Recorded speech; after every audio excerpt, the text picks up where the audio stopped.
After you invest, you should be fully aligned with the financials. We are in it for the long term. You want to make sure that I invest with the financials over and over again. And why should a good company come to get money from Chevron? Internal credibility is very important for the being able to use and scale up. And then within Chevron, there's always priorities, technology, and everything else. What I would like to dig down all the way to the detail at the lowest level. Start with the pain points, and when you're in the ecosystem, to see whether there are solutions out there. Most of our people are internal, experienced, and it also brings the credibility when I call somebody from the business unit and say, do you remember that problem we had? I think this company may help you solve that. They know that I have been in their shoes. That helps to have the pull on the technology. This job is so wonderful that tomorrow I may learn something new.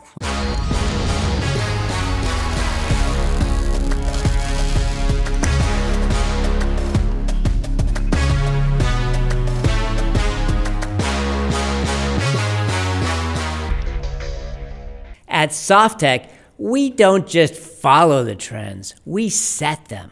As the founder and CEO, I've built a team that excels in delivering cutting-edge solutions in software, hardware, and IoT. From concept to completion, we're the partner that turns your tech dreams into reality. SoftTech, where innovation starts. Every startup founder dreams of scaling. But what if the real key to solving global challenges isn't just about growing fast, but partnering smart? Chevron Technology Ventures has been leading corporate innovation, investing in and collaborating with startups to drive lower carbon solutions, operational enhancement, and digital transformation. But how does an early stage company catch the attention of a Fortune 100 giant? And more importantly, how do they turn that opportunity into a globally impactful solution? Today on Forging the Future, we're getting insights straight from the source. Kemal Anbarci, General Manager of Venture Capital at Chevron Technology Ventures. He joins us to break down how startups can successfully partner with corporations to drive innovation at scale. Kemal, welcome to the show. Oh, thank you, Chris. It's so nice to be here. You have an amazing group of speakers. It's nice to join the club. I really appreciate the opportunity. I've been looking forward to this for a while now. So, Kemal, what inspired you to move from engineering to venture capital? Because you're an engineering geek like me, right? So. Well, looking back, it looks like it was all planned, but it wasn't. Right? One of the wonderful things about working for a company like Chevron, you get to try different things throughout your career without leaving the mothership. I started, probably you'll call it as a product development, as a research engineer in reservoir simulation and modeling in Chevron, moved into being the representative for externally developed software that's used and deployed within Chevron. Then field development, strategy and planning in technology company, M&A.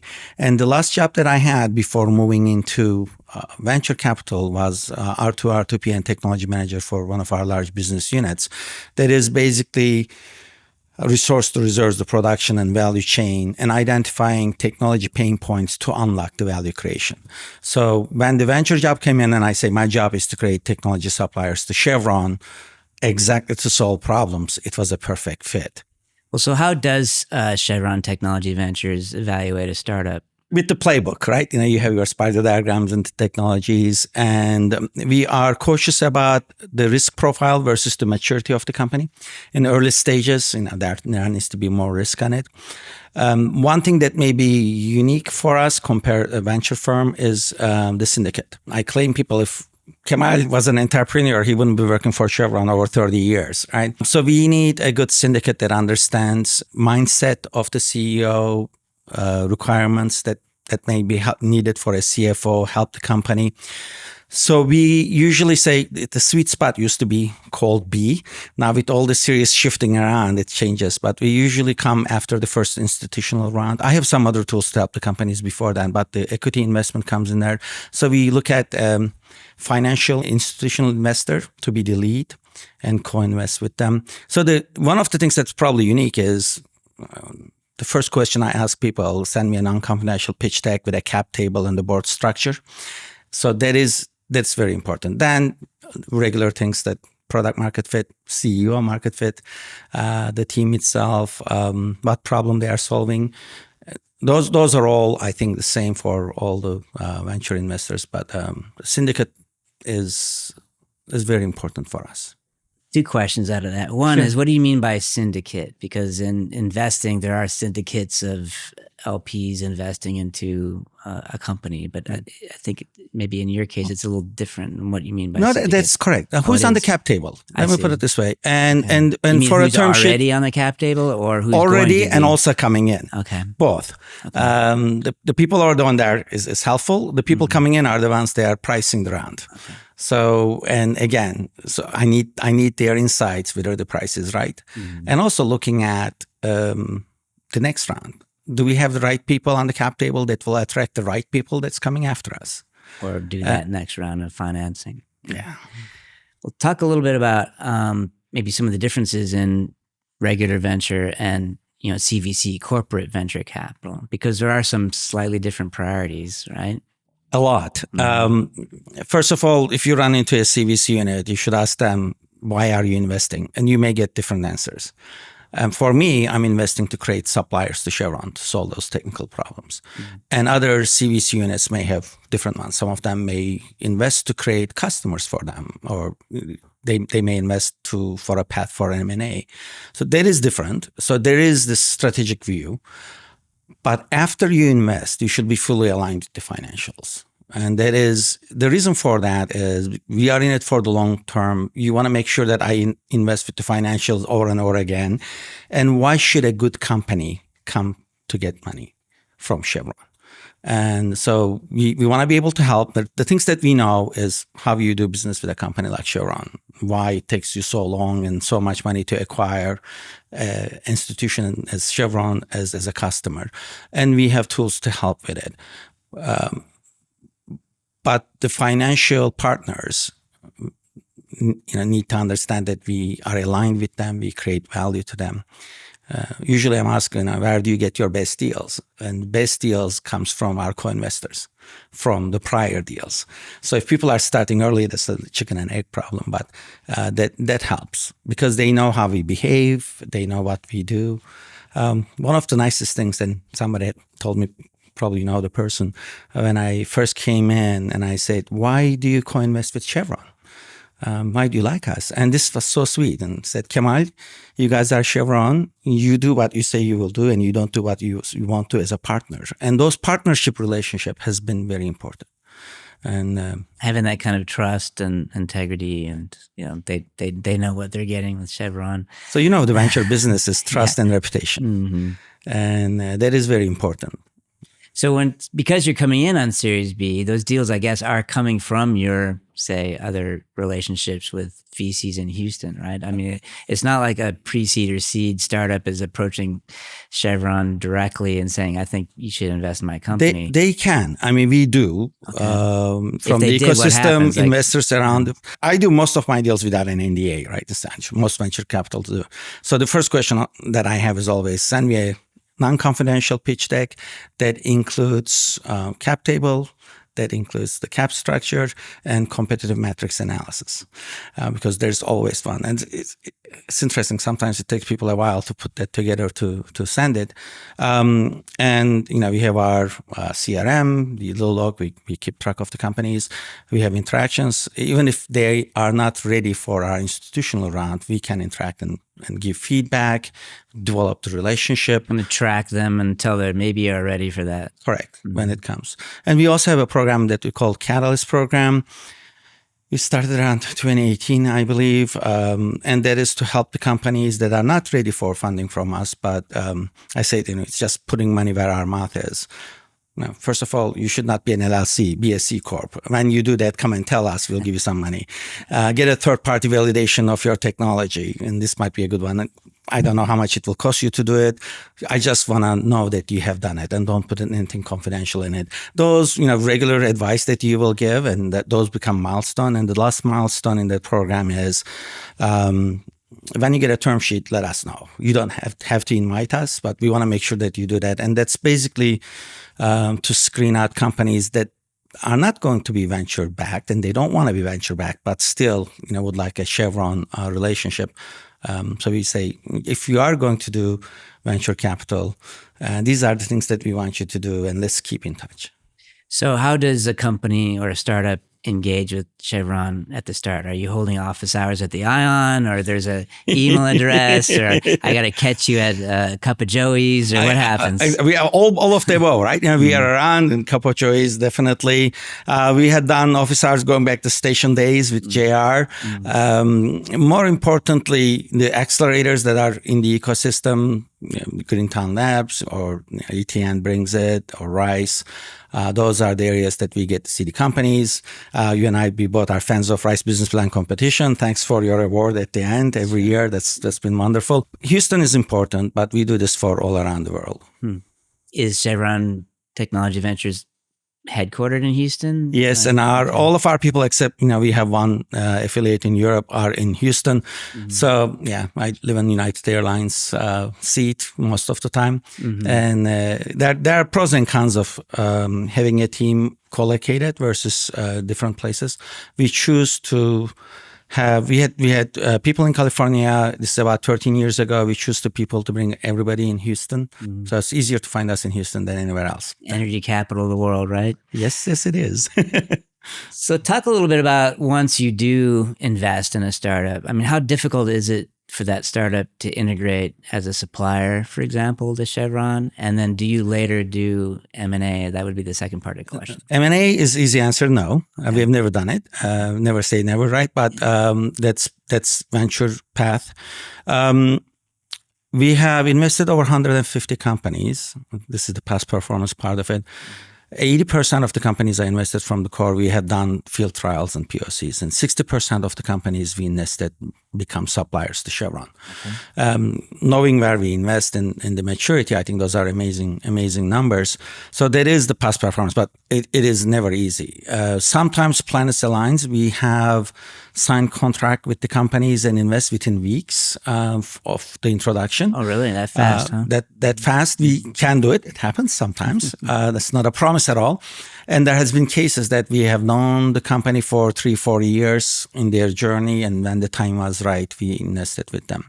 So it is the process itself is very similar. You get to know the company, you get the deck.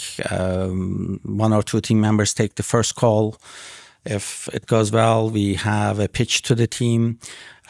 We have first interaction with the investment committee to release resources like legal to get into the deal, and also being able to negotiate the terms, and then an investment afterwards. Investment committee meeting, we used to have done once a month. Now it's scheduled every other week, and if needed to be, I can do it sooner. So we can react if the things fit in. There are certain things we do, certain things we don't do. Our European co-investors know we don't give agency, we don't give power of attorney, and there's many reasons for that. Sometimes when we invest with the new people, we need to explain why. But if it's the co-investors, it makes it easier and it goes faster.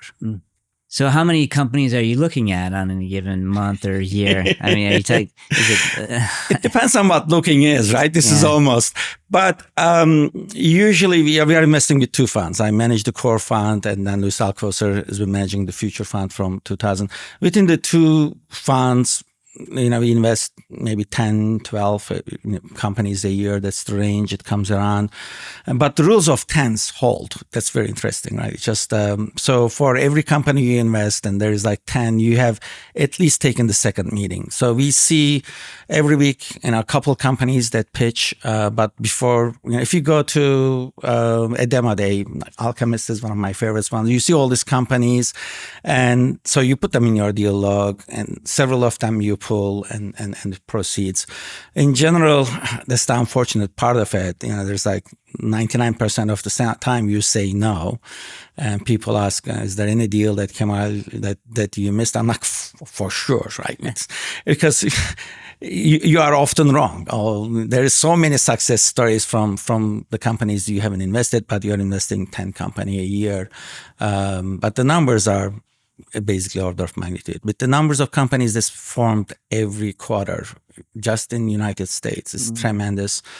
We try to touch as many of them as possible, and we are wrong saying no to companies. Your anti-portfolio. Yeah. Yeah. So that is the thing. I never tracked what our anti-portfolio is doing because you need to decide where you are cutting it off. It has been pretty good since for our anti-portfolio from first interaction with the investment committee onwards has been really good. But, we missed things early on.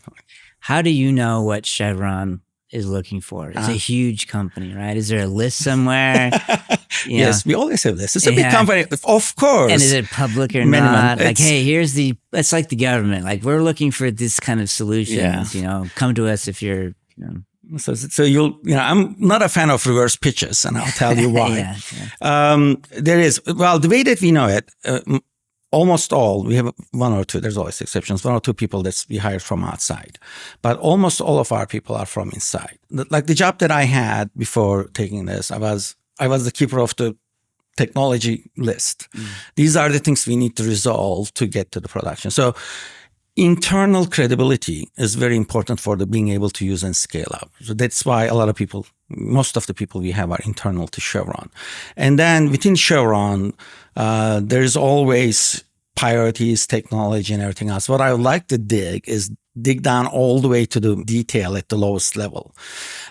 Because if you go back at the high level, what are the top 50 technology priorities for Chevron, you will get the same thing that you'll get from probably all other places. There might be some things because it gets raised to a level almost like motherhood and apple pie. We want to make sure that we reduce the cost, reduce the impact, and those are themes, not specific technology problems that we want people to solve. So the way that you know it is with the people internally, and they know the pain points. Start with the pain points, and when you're in the ecosystem, to see whether there are solutions out there that instead of following now with a solution, looking for the problem, start with the pain points and move forward. And that's why most of our people are internal, experienced internally. And it also brings the credibility when I call somebody from the business unit and say, do you remember that problem we had in X, Y, and Z? I think this company may help you solve that. They know that I have been in their shoes. That helps to have the pull on the technology. Why aren't you a fan of reverse pitches? You need to put your money where your mouth is. So you can tell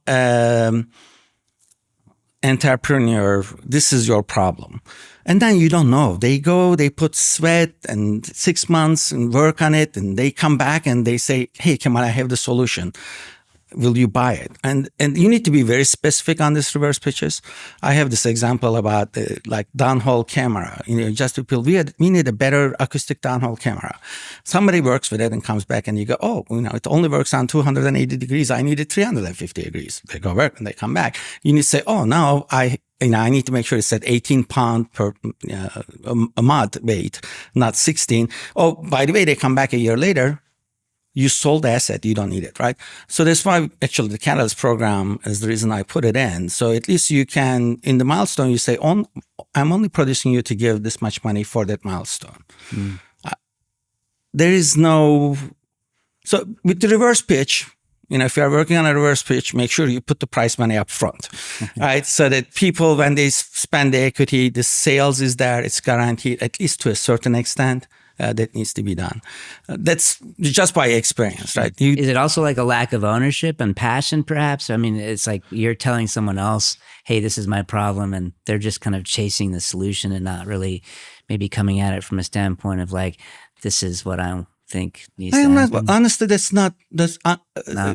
our first principle that I was taught when I get this job, there have been people doing venture capital for sure a long time. So they had already set things up, and this is, Don Riley and John Hanton told me the first principle is do no harm, right? So that's where I'm coming from. I really, if you need to be very clear what the expectations are.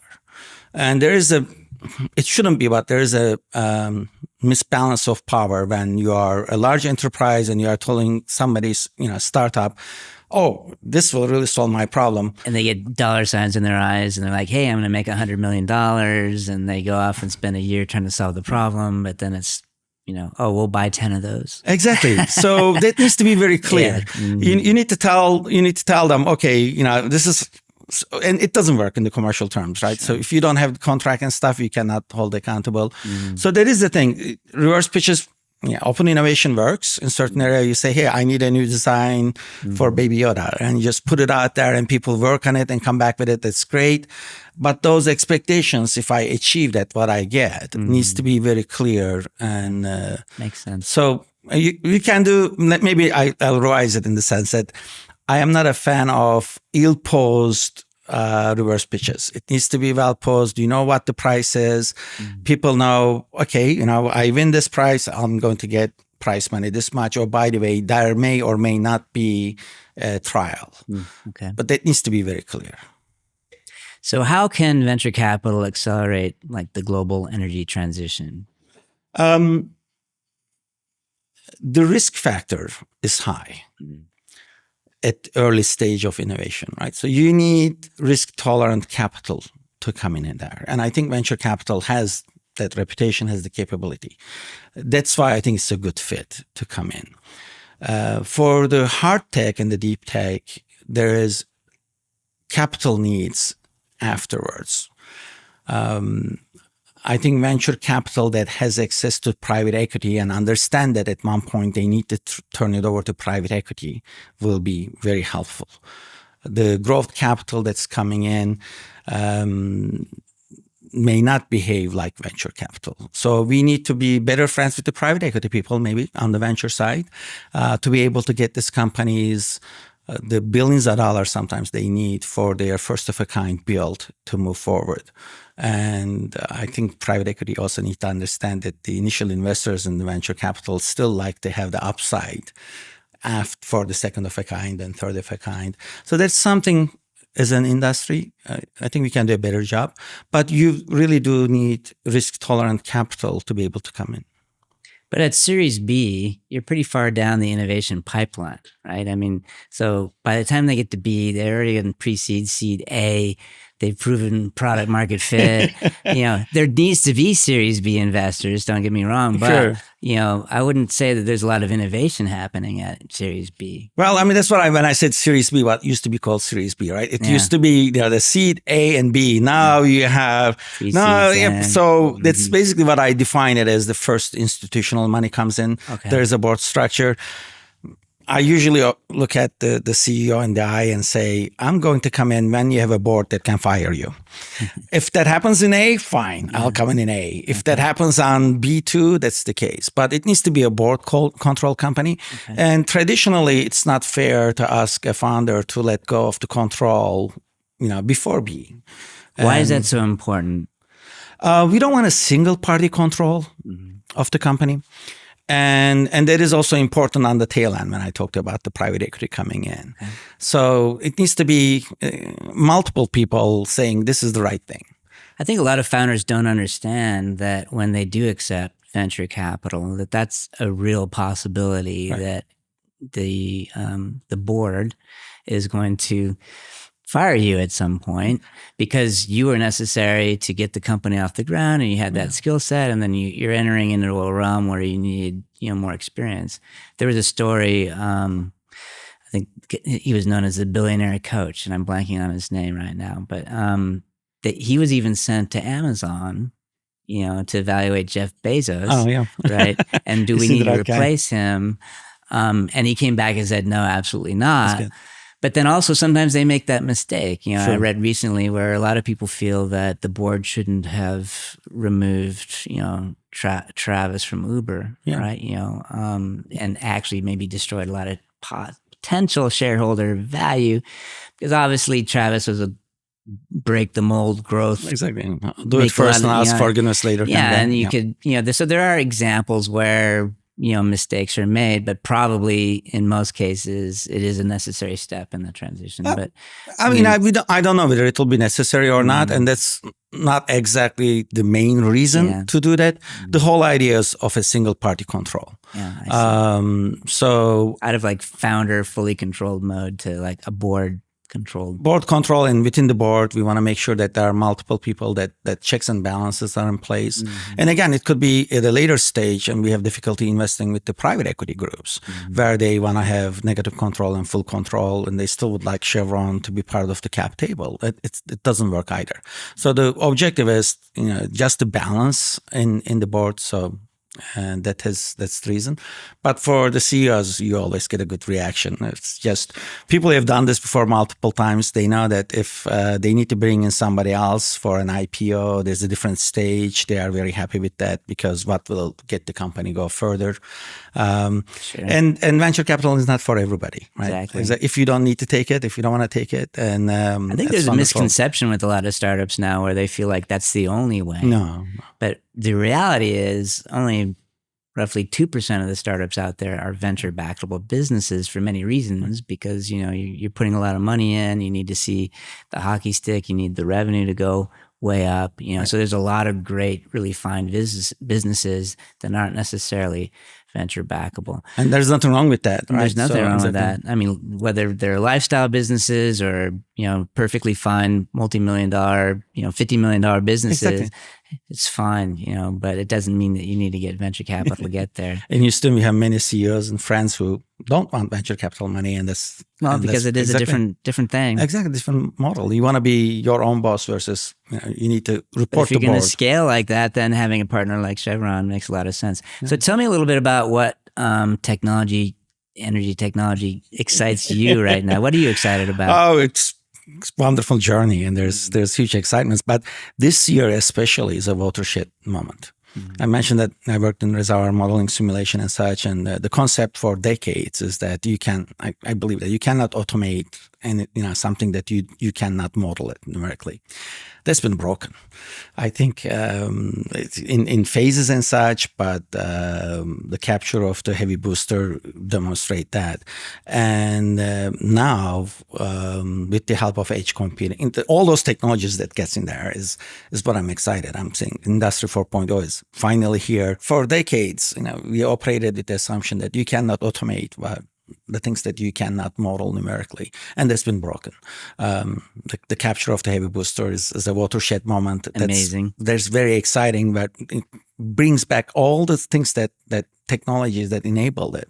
You have the edge computing, you have AI, being able to model things, the electric motors that enables that. So finally, Industry 4.0 is here. And I think being able to automate things and let people and automated resources and robots interact in a safe manner, that is very exciting. So it's many technologies at once, but the solution is actually chilling, the goosebumps.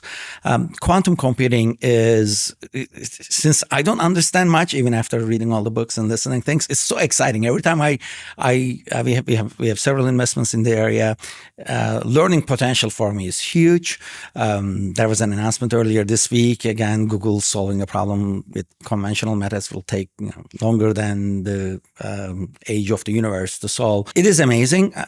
I don't even come to closing the claim I understand anything about it, but the implications might be the next breakthrough that's coming in.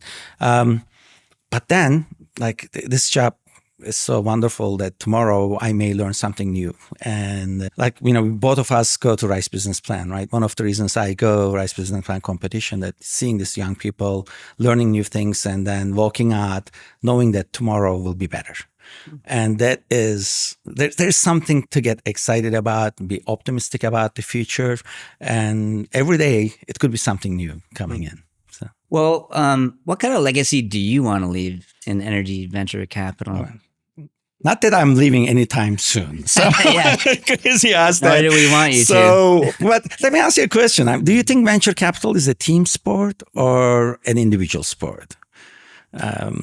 Sorry for putting you on the spot for that. Sure. No, it's an interesting question. I mean, there's aspects of both, right. But, I always lean more toward collaboration and team. Yeah. I think the theme of this conversation has been partnership. It is, in my view, it's a team sport. It's maybe a smaller team.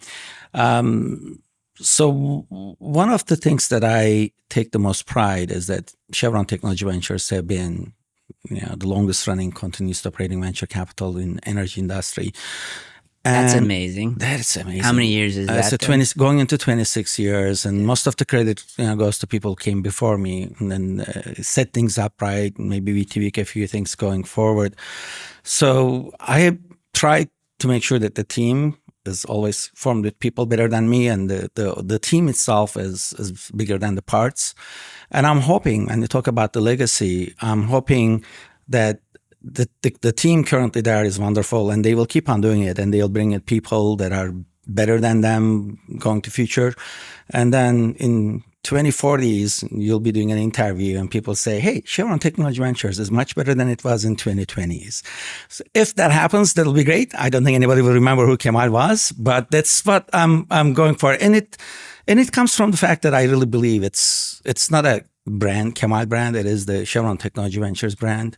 And if the brand is strong 20 years down the road, I'll be very happy. Do you think we're going to make that transition to be the energy capital? I know we're saying it's the energy capital, and we're very strong in oil and gas. And of course, in Texas, there is a lot of alternative energy, and a lot of people don't know that, we're like the largest state for solar and, wind, and a lot of activity going on with other things like geothermal. We have so many competitive advantage, right? When you talk about where are all the hydrogen pipelines? Where is the CO2 loop you can put together? Where is the storage is there? Where is there legislature? Where is that people? There's no reason for it not to happen. I think it's up to Houston to lose it. So we are definitely in the pole position. We have an amazing supporting ecosystem. There is no reason for it not to happen unless we trip over. I agree with you with that. Yeah. Well, this has been super interesting. Thanks for coming and talking about this with me. I have some socks for you. They're engineering socks. They're not venture socks. Perfect. So thank you very much. I see you have your koala or is it Kung Fu Panda socks on It's today. a Kung Fu Panda. The kids like it. It's my Christmas gift. I'm a Nice. Dragon Warrior fan. Nice. And Jack Black, you cannot go wrong. I wonder whether this counts as cheating. If you wear the socks and go in an exam, check it out. There's an answer on your socks. But I really appreciate it. That's wonderful. Well, thanks for coming on the show. Thank you. My pleasure. I know how important staying informed is for innovation and growth. The Forging the Future newsletter brings you the best in tech trends, startup advice, and industry insights. Join our community and forge your future with us. Subscribe now.